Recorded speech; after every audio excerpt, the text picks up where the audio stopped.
than the eye can process. Like your wife said, your brain may be smarter than mine, but your body.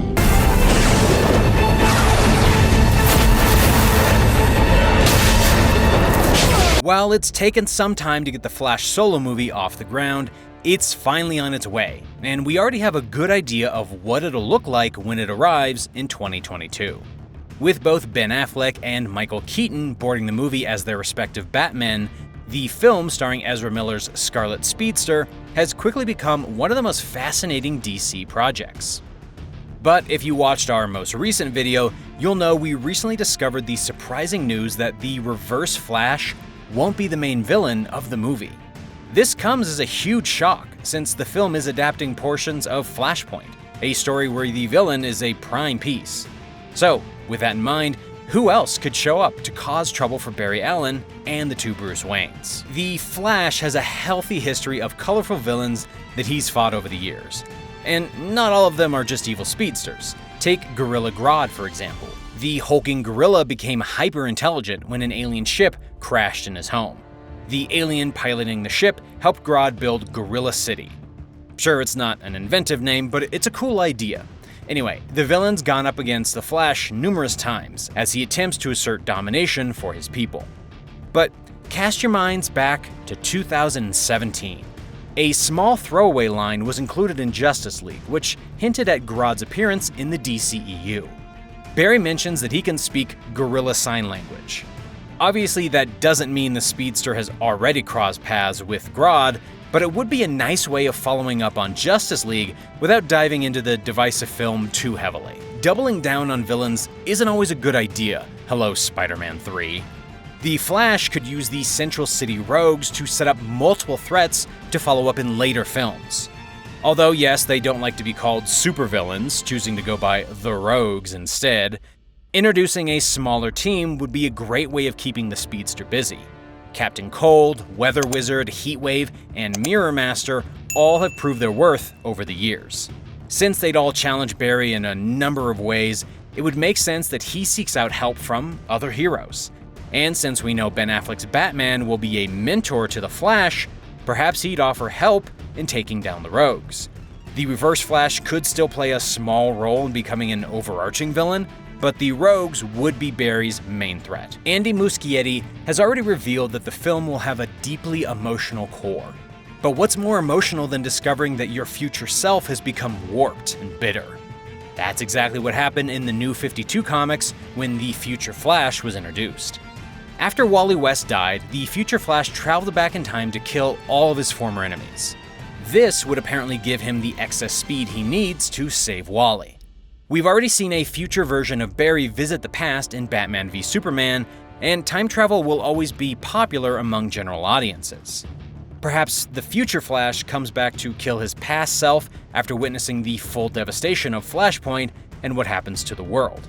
So not only would Barry be faced with a villainous version of himself, he'd also have to grapple with the idea that he might not be doing the right thing by saving his mother. Did we mention the Future Flash has a stunning blue and white costume? That's a perfect opportunity for some incredible statues or Funko Pops. 2 evil speedsters are better than 1, right? If you've read The Flash's DC Rebirth run or seen the TV series, you might be familiar with GODSPEED. Good detective turned bad, August Hart becomes a villain after being hit by a Speed Force storm engineered by a terrorist group.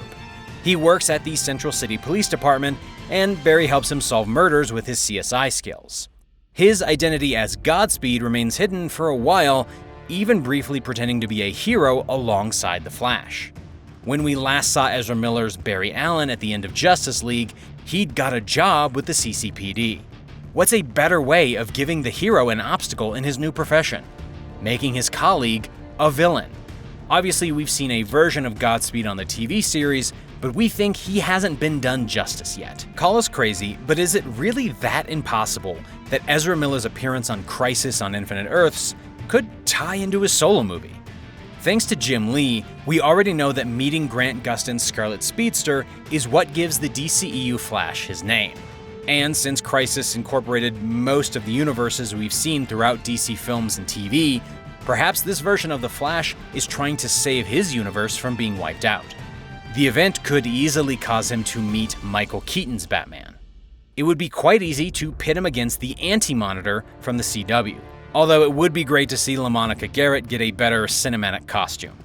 It might be hard to weave in the TV crisis elements for casual moviegoers, but we've got faith in Andy Muschietti and Christina Hodson.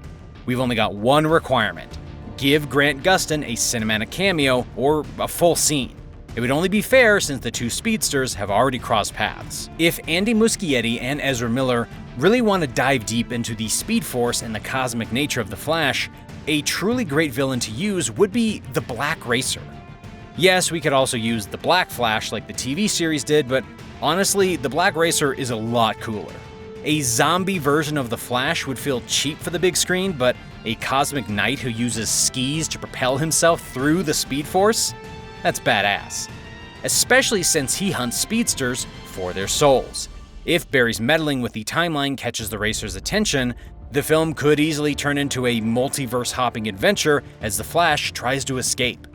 Let's hope Michael Keaton's Batman has something in his utility belt to help with that one. This one all hinges on what Warner Bros. Decides to do with Zack Snyder's Justice League cut. If they decide to use it as canon, or at least want to acknowledge it, there's definitely a world in which DARKSEID becomes the main villain of The Flash.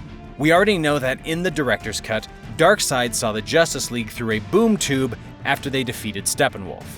If the Lord of Apocalypse chooses to continue his war against Earth and spreading the anti-life equation, Barry could easily try to assemble more heroes with the help of Ben Affleck's Bruce Wayne.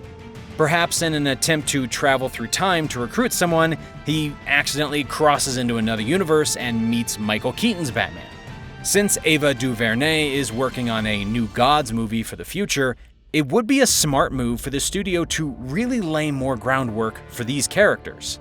Seeing DARKSEID more heavily as a puppet master in The Flash would be a great way of teasing audiences with what's to come. After fans finally got a glimpse of Captain Boomerang's return in James Gunn's The Suicide Squad, it would be pretty easy to bring Jai Courtney into The Flash's solo movie. Let's not forget that they already crossed paths in the first Suicide Squad, which could give Digger Harkness the perfect motivation to put a stop to The Flash. He could easily want revenge for being pulled into Task Force X and doing Amanda Waller's bidding. We're not sure he's a perfect replacement as a main villain like the Reverse Flash, but it would be great to see Jai Courtney and Ezra Miller on screen together again. We know what you're thinking. Penguin going up against the Flash? But hear us out. Now that the door to the multiverse has been well and truly open with Michael Keaton's Batman, anything is possible. Keaton returning to the screen could allow the film to use villains from other eras of DC movies, like Tim Burton's Batman Returns. An aging Batman trying to recruit the Flash into stopping the Penguin's crime wave in return for helping him reset a messed up timeline? Perfect! Of course, in an ideal world, we'd bring Danny DeVito back for the role and resurrect his version of Oswald Cobblepot. Just take a leaf out of the Star Wars playbook. Somehow, Penguin has returned. And why not have a cameo from Michelle Pfeiffer's Catwoman? It'd be rude not to. Is our top pick just an excuse to bring Joe Manganiello back as Slade Wilson for a full Deathstroke appearance? Absolutely.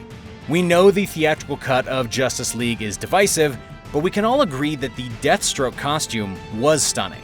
And although it's not yet clear where the Flash stands in the continuity, or if it'll reshape the DC multiverse, it wouldn't be too difficult to bring Deathstroke back to the big screen. But how would the villain tie into Barry Allen's story? Well, there's a perfect tale from DC Rebirth, which mirrors Barry's own tragic attempt to save his mother in Flashpoint. After Deathstroke's son, Grant Wilson, dies at the hands of the Teen Titans, Slade captures two versions of Wally West to take their speed so he can travel back in time to save Grant. He actually pulls this off, turning over a new leaf and trying to use his abilities for good. Well, at least for a while anyway. Sure, this might need a little reshaping to fit into the narrative of the DCEU, but Deathstroke going after Barry to steal his powers to save his son? What a way to bring emotional resonance to a character we've only briefly glimpsed on screen. And obviously, we'd need to see a fight between Batfleck and Deathstroke. That's a deal breaker. While we wait for more news on Ezra Miller's The Flash, tell us in the comments which villain you'd like to see in the film. Make sure to keep an eye on Heroic Hollywood for all the latest entertainment news, subscribe to the channel, and check out our other videos. Thank you for watching.